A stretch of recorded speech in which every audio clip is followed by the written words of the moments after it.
आखिरत के लिए भी काम कर लेना। आइए एक एग्जाम्पल से बात को शुरू करता हूँ। एक मैं एग्जाम्पल देता हूँ, छोटी सी स्टोरी है। ठीक, स्टोरी क्या है कि एक टापू रहता, जजीरा आइलैंड, ठीक, पानी के बीच में, समंदर के। और वहाँ का रूल ये होता है कि वो 1 साल के लिए किसी को भी किंग बना देते हैं। कोई भी यूथ नौजवान को लेते हैं, बोलते चलो अब तुम्हारे बादशाह है, 1 साल जो तुम बोलो हम वो करेंगे। 1 साल जो वो नौजवान बोलेंगे, समझो आपको बना दिया गया, आप जो बोले 1 साल आपकी फरमाइश पूरी।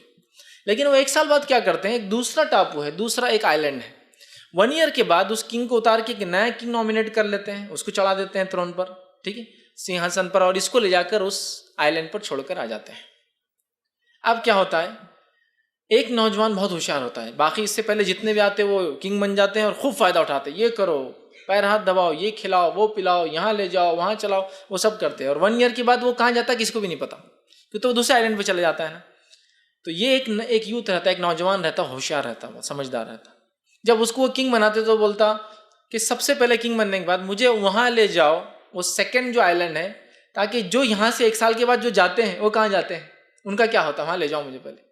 जब वो सबको जहाज में बिठाकर वो आइलैंड पे ले जाते हैं, क्योंकि अब वो तो किंग है, उसने जो बोला सुनना पड़ेगा। जब उस आइलैंड पर जाते हैं तो होता ही है, तो उस आइलैंड पे होता ही है कि जब वो वहाँ जाते हैं तो वो सारे लोग मरे हुए, उनके कंकाल, उनके स्केलेटन पड़े हुए होते हैं, क्योंकि वो आइलैंड जो रहता है वो गैर आबाद रहता, वहाँ कोई इंसान नहीं रहता, ठीक, कोई सिविलाइजेशन नहीं, कोई ह्यूमैनिटी नहीं। अब होता ये कि वो आइलैंड पर जब वो जाते हैं तो वो सारे लोग मरे हुए, उनके स्केलेटन्स पड़े हुए, जंगली जानवर, और पूरा आइलैंड जो कोई एक भी इंसान नहीं। तो अब ये नौजवान तो होशियार रहता, पहले तो वहाँ जाके देख लेता, फिर वो आता वापस अपने दूसरे आइलैंड पे जहाँ का किंग रहता हो, और वहाँ से बैठकर बोलता वो पूरे आइलैंड को साफ करके गार्डन बनाया जाए वहाँ। तो ये लोग पूरे बोलते अब तो किंग है, मानना तो पड़ेगा इसकी बात, 1 ईयर के लिए तो हर चीज़ सुनना है। वो जाके वहाँ उसको बाग बनाते, बोलता नदियाँ निकालो, उसमें अच्छे से जानवर ला के छोड़ो, सब ख़राब जानवरों को जो है मार दो, और उसमें पाउंड्स बनाओ अच्छे अच्छे, और वो सब करो, और एक घर बनाओ, एक महल बनाओ, और ये करो, वो सब कर दे, क्योंकि 1 ईयर तक इसकी सुनना है।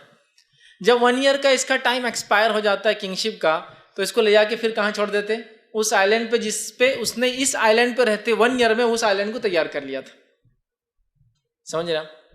अब देखिए, इससे पहले के जो नौजवान थे वो क्या करते थे, इस आइलैंड पे रहते थे, 1 साल मौज मस्ती करते, अगले साल कहाँ चल जाते, फिर उस आइलैंड पे जहाँ उनको जानवर खा जाते। ये नौजवान बहुत होशियार था, इसको मालूम 1 ईयर ही अपने लाइफ का है, जितना फ़ायदा उठाना उठा लो, और 1 ईयर में यहाँ रहते हुए वो उस आइलैंड को तैयार कर लेता है जिस पे अल्टीमेट जाके उसको रहना है ना। तो अब हम लोग दुनिया में आए हैं, दुनिया की ज़िंदगी कितने साल की है, हार्डली 50-60 ईयर्स, 70 ईयर्स, 80 ईयर्स, 100 बोल दूँ तो आप हंसेंगे, तो 100 के लोग दिखते नहीं हम, है ना। तो समझ लीजिए, आप सल्लल्लाहु अलैहि वसल्लम फरमाया क़यामत से पहले मेरी उम्मत की उम्रें 60 से 70 साल रहेंगी। एवरेज एज हमारे लोगों की, इस जनरेशन की जो गुजर रही है, ये 60 to 70 ईयर्स के बीच में रहने वाली, इससे ज़्यादा हम लोग नहीं, एवरेज एज। कुछ लोग 80 एक्सीड कर जाएंगे, तो कुछ लोग 40 में भी चले जाएंगे दुनिया से, ठीक है।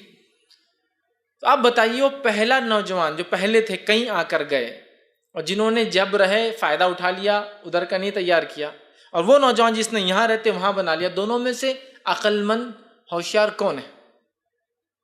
वो फर्स्ट जो पहले खूब 1 साल तक हुकूमत की और बाद में मर खप गए तो उनको ले आके जानवरों में छोड़ दिए, या वो सेकेंड यूथ जिसने क्या किया, यहाँ रहते वहाँ बना लिया, सेकेंड यूथ, है ना। तो वैसे ही हम लोग भी दुनिया में आए हैं एक लिमिटेड टाइम स्पैन लेकर।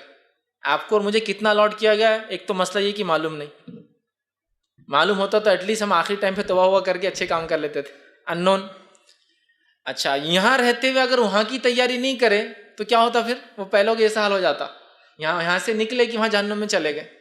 लेकिन अगर वो सेकेंड यूथ जो होशियार रहता, वो नौजवान जो यहाँ रहते वहाँ बना लेता, और यहाँ भी फ़ायदा उठाता और वहाँ भी फ़ायदा उठाता। तो हमको वैसे बनना चाहिए ना कि दुनिया में रह ले और खूब अच्छी ज़िंदगी गुजरे, और वहाँ भी पहले से तैयारी हो जाए कि जब वहाँ शिफ्ट हो तो वहाँ पहले से मरने के बाद सब फरिश्तों ने बना के रखा हो कि भाई ये आने वाला है, इसलिए कि अच्छा इंसान था ना, पहले से तैयारी कर लिया।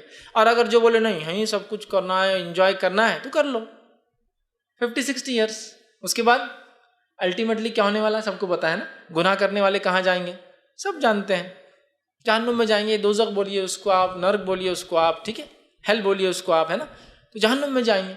अच्छे काम करने वाले कहाँ जाएंगे, जन्नत में जाएंगे, है ना। जन्नत का माना होता है बाग, बागों में जाएंगे, और जन्नत ऐसे बाग होते हैं जिसको किसी ने देखा नहीं, इसीलिए जन्नत से लफ्ज़ निकलता है जिन, उसको हम देख नहीं सकते ना, इसलिए कि छुपी हुई चीज, ऐसा बाग जो छुपा हुआ है वो एक दिन हमको बताया जाएगा, डिस्क्लोज, छुपा हुआ गिफ्ट है वो, ओपन गिफ्ट नहीं कि आपको आपके पापा पूछ रहे कौन सा होना ले लो, वो उन्होंने ढक के लाए फिर आपको दे रहे, तो वही था जो आपको चाहिए था, आप खुश हो जाते हैं, है ना, वही जन्नत है। तो वो पाने के लिए क्या करना पड़ता है, यहाँ की लाइफ को कुछ स्ट्रगल करना पड़ता। तो पहले तो आप बड़े हो चुके हैं, अब और 10 ईयर्स है, आप पे बहुत सारी जिम्मेदारियां हैं, आपको समझदारी से काम लेना है। आइए आपकी एज का इंपॉर्टेंस क्या है,